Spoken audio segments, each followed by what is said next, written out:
शेखुपुरा में Pakistan agree tourism के ज़ेर एहतमाम होने वाले सैक फेस्टिवल के इख्तितामी रोज़ नेज़ाबाजी के मुकाबलों का इनेकाद किया गया। रिपोर्ट कर रहे हैं बिलाल अहमद आज़ान।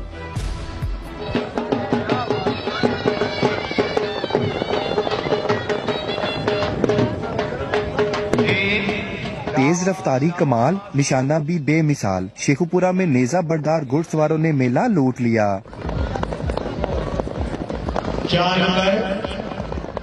पंजाब की सकाफत के जलवे बिखेरते नेजाबाजों ने खेल में महारत का लोहा मनवा लिया। स्टार्टिंग पॉइंट पे एक झंडी लगी होती है, यहाँ से हम स्टार्ट देते हैं और हम अगर पूरी टीम अगर किले उठाएंगे तो हम जीतेंगे। मुल्क भर से 125 टीमों के 500 से जायद माहिर नेजाबाजों ने मुकाबलों में हिस्सा लिया। दिलचस्प मुकाबलों को देखने शायकीन की बड़ी तादाद भी पहुंची। इसके अंदर दो चीजें आ जाती हैं, एक आप घुड़सवारी करते हैं, एक इसके अंदर तानाबाजी आ जाती है।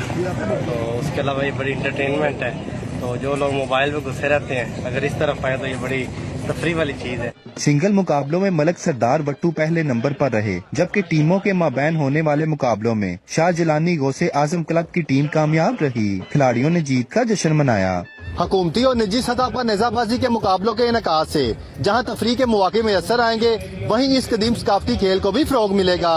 बिलाल अहमद अजान, डॉन न्यूज, शेखुपुरा। बाखबर 5 में फिलहाल इतना ही। ब्रेक के बाद हाजिर होंगे हेडलाइंस के साथ। देखते रहिए डॉन न्यूज।